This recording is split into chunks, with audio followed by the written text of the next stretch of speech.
It's your buddy Peace and Harmony with you here today. Zooming in a little bit more in depth on the covert, overt, and psychopathic personality traits of lack of remorse or lack of guilt.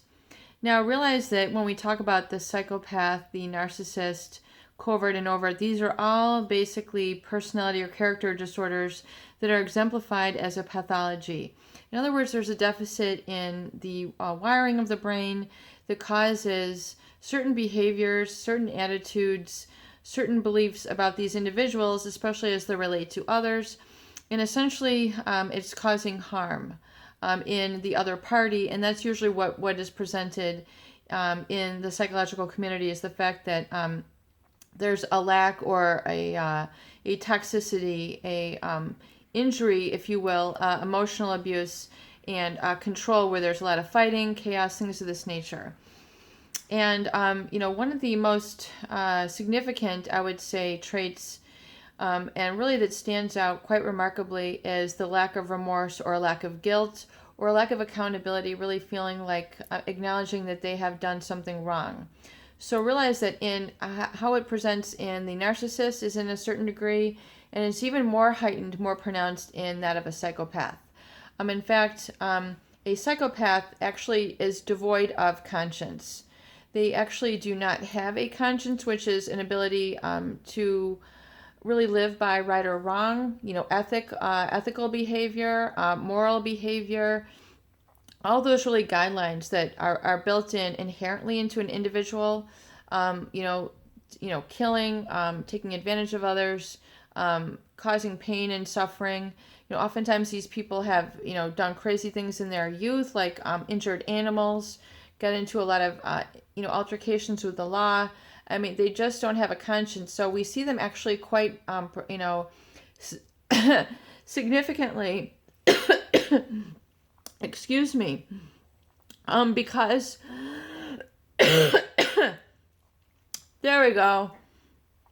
Because oftentimes, excuse me. All right, back on track. Because of this lack of remorse or lack of guilt or lack of conscience, we see actually these type of individuals really rise to extreme heights in business and in their career. And this is coupled also with a very explicit ability for conning and manipulation. Sorry about that. I'm not sure what's going on, but we're going to press onward. And so, really when we talk of a lack of empathy or a lack of remorse, really, they do not have any regret. So when you're trying to present people who are narcissistic in nature or psychopathic in nature, and you're trying to share your feelings and emotions with them and say, this is not right that you ignored me, or it's not right that you mistreated me, or I think it's, horrible that you had an affair on me after 40 years of marriage. These normal feelings of betrayal, where anyone in their right mind would feel horrible betrayal and violation. You try to bring that up, to them, and you're screaming and crying and having basically, a self-preservation attack. And they're looking at you like, okay. And, like they don't think it's that, they don't get their role in it. They just don't really acknowledge or validate that they have done anything wrong to you. They don't see where they were in error. So it's because they lack empathy, and really, they're hardwired to, have this deficit. I mean, that is the main issue. And so oftentimes they will act without remorse or without guilt. So when we see that, exemplified in the covert narcissist, they will generally be able to vacillate between a number of different relationships, having affairs, not feeling that they've put their family in jeopardy in any way. They'll retreat to a sort of self-absorbed life where they're completely detached from their family needs. Their kids might need them, their spouse might need them. They might have certain obligations that they just don't feel, that they need to participate in, so they withdraw. And they just fulfill various other sundry selfish directed behaviors or pursuits or fantasies or other things that they're, involved in, even though they know that they're needed, they just kind of let it go. They just kind of shrug it off and, just go fend for yourself. And they really don't have any sort of remorse or guilt about this. And so that is really what's so confusing, and I think it's what's so hurtful, and really creates a lot of cognitive dissonance and the drive to understand them and the need for arriving at some sort of closure.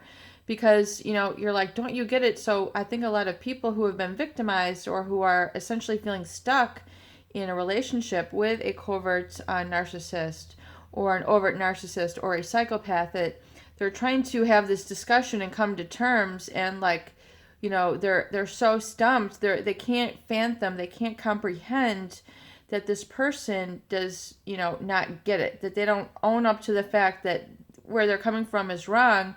So they get really stuck at that stage, and until you can until really either the pain becomes greater, and you're able to see it in front of your face that they are truly maniacal, cunning, and that they don't care about you. In other words, it might be the fear in front of your face. It might, you open up a envelope and you see that they've got some other account or some other business, or a whole nother life that you had no idea. I mean, it might need to get to that point where you have like living proof in front of you and you're like, now I get it. It needs sometimes to hit to a real rock bottom with people, and till they get to that point and they can realize that this person has no empathy, and they don't have remorse about it, they don't have guilt about it, because they'll just proceed on with that other altercation, that other relationship, that other business, that other selfish pursuit.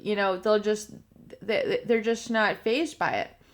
So it's really I think that's what's most confounding. So if that helps kind of clear the air and helps you understand that they don't feel like they've done any wrong. And so also, as we see in the psychopath, they have that affect deficit. So, really things that you would normally think would be completely, a violation, like, don't you miss me? Or, isn't this important to you?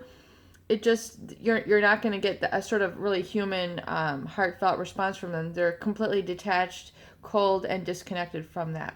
It's just part of what a psychopath nature is, and that's how they use this ability, which they perceive as ability, to manipulate and control others. It's very violating. Peace and harmony with you here today. I hope these videos do help.